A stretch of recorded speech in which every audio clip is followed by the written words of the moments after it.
And welcome back to the Flow Sports Fix on this Thursday evening. It's time to have a look at the World Game, the round ball game. So we go straight to our number one guru, Ellis Gelios. Ellis, how are you today? Clayton, I am refreshed, I'm re-energised, and I'm excited because the Australian football landscape suddenly has a lot to look forward to.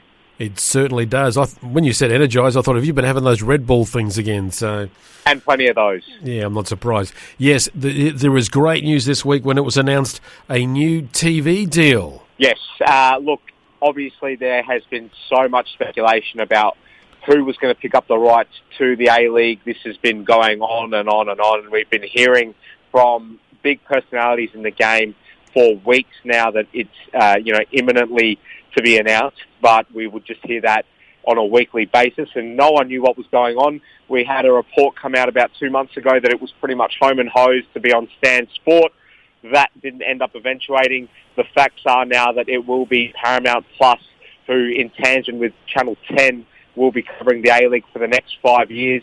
Clayton, in a unstable market that we find ourselves in, where we've seen TV ratings continually nosediving for the A-League, which is, I think, due to a number of reasons anyway, but that's something we won't really get into. But in an unstable market, nevertheless, I don't think anyone expected such a long-term commitment from a free-to-air arrangement, which is exactly what the game needs.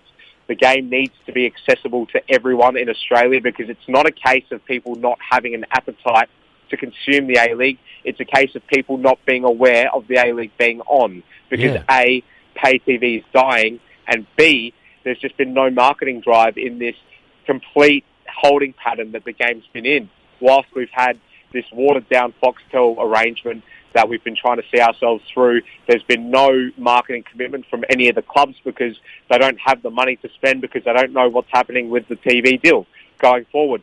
Suddenly now, we have a contra of $8 million in this new arrangement, which will guarantee a huge promotional drive. You're also going to see cross-promotion across the 10 network with shows like The Bachelor, MasterChef. Yep. You'll see A-League players appearing on those shows, former A-League players appearing on those shows. It's absolutely brilliant, and it's not just the A-League either, it's the W-League too.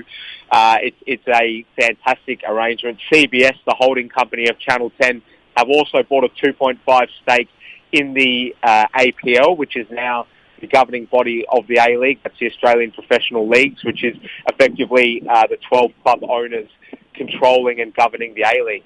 So the next step now is to see where the Socceroos rights and the Matildas rights will go. I think it's very clear that we need a centralised platform. The last thing you want to do is tell the football nation here in Australia that they need to subscribe to multiple platforms to consume the Socceroos and the A-League. We all know that they need to be married into the one, and so we can only hope that Paramount Plus will opt to buy the Socceroos rights in the coming weeks now when they go to tender. But as for right now, this is just a fantastic announcement. It's really the sugar hit that we need. Obviously, going forward, what really matters is not what we are seeing in the next 8 or 12 months. It's about what we're seeing in the next 24 months, because we want to see that Channel 10 bring out a great streaming service that people like and get addicted to, and so we can see metrics holding to a consistent level, if not improving, as this 5-year plan goes on. But look, I just want to also take this opportunity to quickly acknowledge Fox Sports.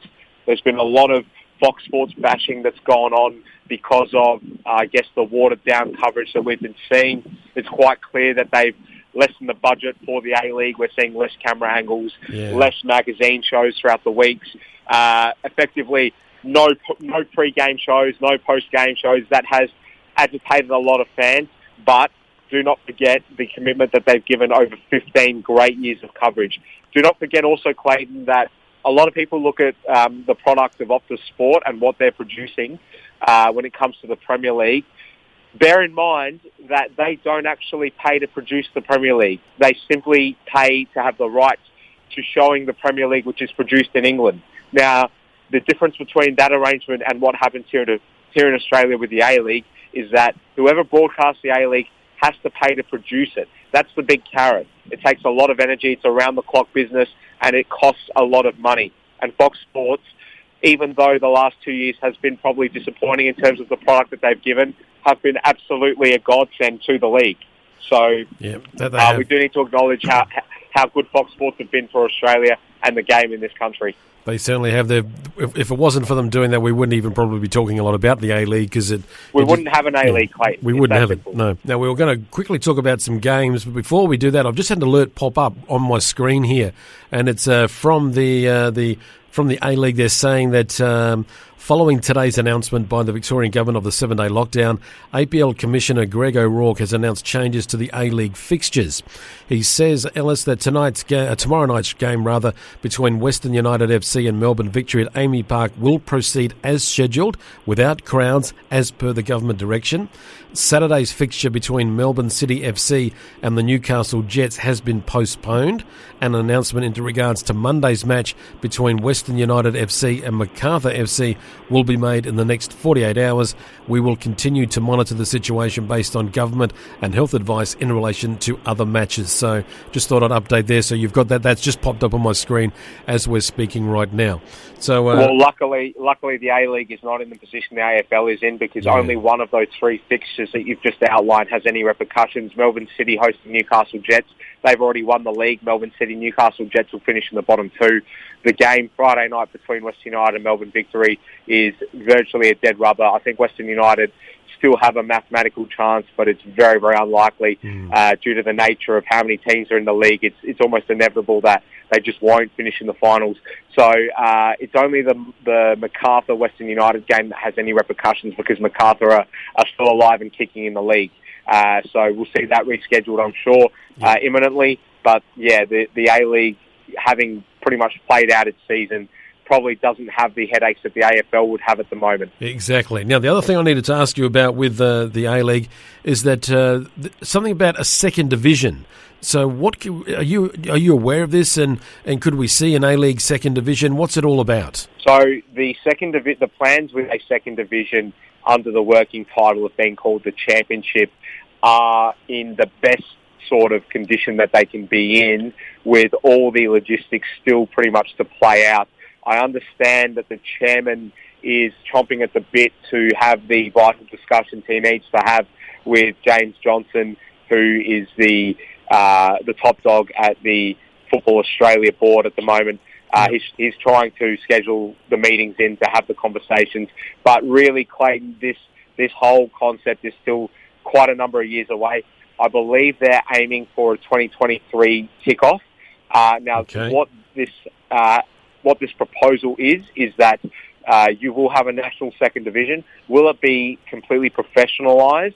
Still remains to be seen. I don't know how they're going to do that without a TV deal in place, and I don't know where they're going to get a TV deal in place because there's not a national appetite to watch semi-professional teams yet with where the game is at in Australia. Yep. So how they get around that, I'm not sure. What they'll probably have to do is find a way to formulate a national competition with 12 or 14 semi-professional clubs competing, and it'll be a case of these clubs dipping into the funds that they already have, which are generated through their juniors. So as we know, all NPL clubs these days, their main budget comes through the junior participation that they have of kids paying their fees to play at that club at junior level.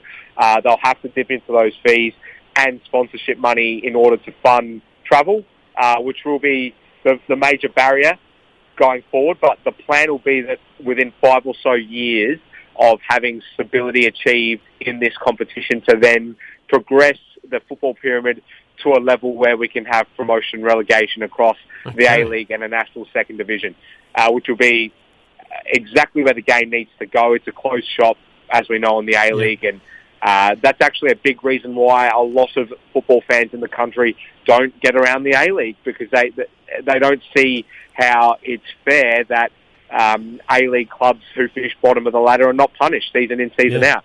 As we know, football is about it's about tradition, and tradition in football is promotion relegation. So we need that to happen in Australia. It's not going to happen overnight, but I understand that when the championship does kick off, that a lot of people will suddenly be on board. we need to align it somehow. That's another big issue because obviously you've got the NPL competitions happening in the Australian winter. We know that the A-League calendar will go back to a full summer calendar going from next season on. They're going to kick off in October as they traditionally have done. So how are you going to then align the two, because you've got a winter window with the NPL and a summer window with the A-League. So work's going to have to be done there. But it's all looking like it's going to happen one day, Clayton, and that small amount of hope is what we have to go off at the moment. All right, just quickly, because I'm getting pushed for time here, and the big game happening on Sunday morning our time is the Champions League final between Man City and Chelsea. Who's going to win? What will be the final score? Look, my head nor my heart are in it with either of these clubs, Clayton, but my head tells me that Manchester City will win. I just think in the unique circumstances we find ourselves in, football has changed with COVID, and I think the shackles will be off a bit. That mental edge that has hindered Manchester City in the past on the big stage when it comes to Europe won't be there. I think it's clear that they are the favourites, and I think they'll win. But my heart tells me that Chelsea will win purely because they managed to beat Manchester City more recently, obviously, in the league. So they've shown that they can do it. And I think Chelsea, having won the Champions League in the past, they've been there and done that. Manchester City obviously haven't. It's still, it is a hurdle for them mentally.